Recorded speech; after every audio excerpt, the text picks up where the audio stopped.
This is an iWeather First alert.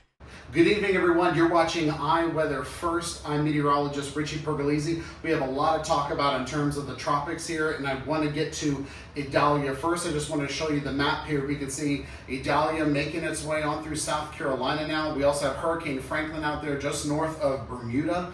We still have Tropical Depression 11. This disturbance here has a 10% chance of development, and this one here as well with 50% chance of development over the next 3 to 5 days. But let's go ahead and talk about the big story tonight, which is Idalia. Here's the latest visible satellite here. I backed this up a little bit so you can see right before Idalia made landfall in Keaton Beach, Florida, just before 8 o'clock this morning with winds of 125 miles per hour. That's the strongest storm that's made landfall in the Big Bend region in over 125 years. So that goes to show you how powerful this storm is. Right now it has winds of 70 miles per hour, moving northeast at 21, pressure hanging around 984 millibars. Very fast moving storm, but with that, lots and lots of rain. Check out the radar here. This is the radar for Valdosta. Now this was earlier today as it just right after it made landfall. You can see it's impacting Perry, Valdosta, Lake City as it churns its way up there and leaving the North Florida and South Florida drenched. Here's a closer view of this. You can see as it moves through that strong eye wall right over the radar site there too. And Quitman, Georgia, Boston, Georgia, Monticello, everyone got wet there. A lot of flash flooding happened there too, and a lot of lightning actually associated with the storm as well. I want to actually show you, this is video of the Campbell Causeway. This is from FL511.com. These are one of the traffic cameras. And as we put this into motion here for you, we play this video out. You can see there's a crew working here with a bulldozer truck. And notice how the strong wind gust comes through, shaking the camera. You can see the water moving there. And you see the cars slowing down as they're trying to make their way through Campbell Causeway here. Just very incredible, these images. And you want to stay off the roads when you're having a severe weather event like this happen. Another traffic camera I want to show you. This is at Howard Franklin Bridge. And when you play the video, you could see that storm surge just spilling right over the bridge here.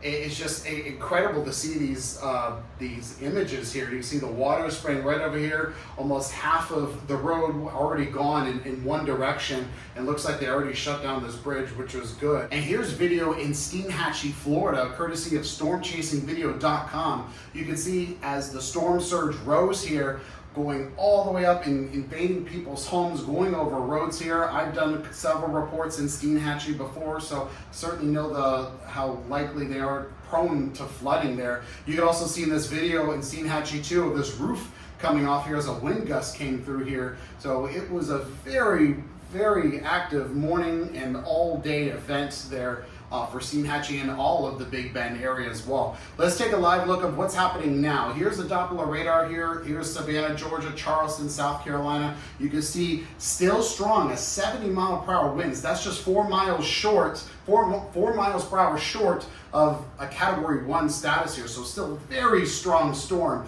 You can see flash flooded warnings are in effect in these areas. We have some tornado warnings actually going over here in the Carolinas near North Myrtle Beach as well as this rain band wraps around here. And this is what's going to be happening over the next 12 hours. We still have active alerts up, still have a tropical storm warnings, of course, all through Georgia, South Carolina, North Carolina on the coastlines. And I wanted to talk about the power situation.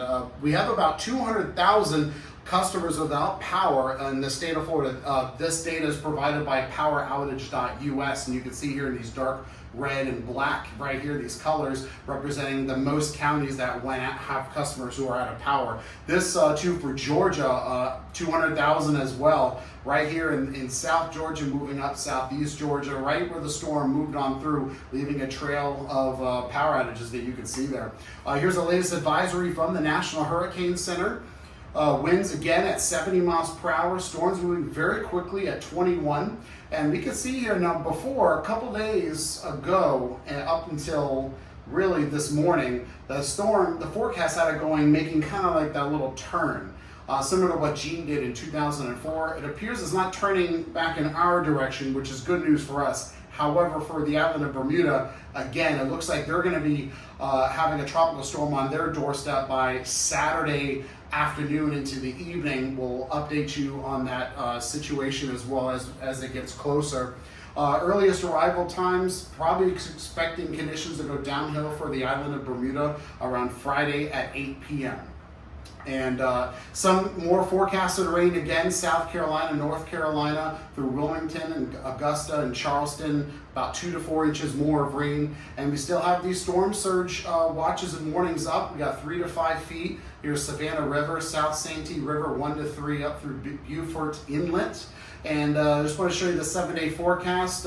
We still going to keep that 50% chance of rain throughout the forecast all the way throughout the weekend. But notice on Monday it looks nice for Labor Day, high of 90, low of 79. You've been watching iWeather First Tropical Update. I'm meteorologist Richie Pergolese. Stay safe.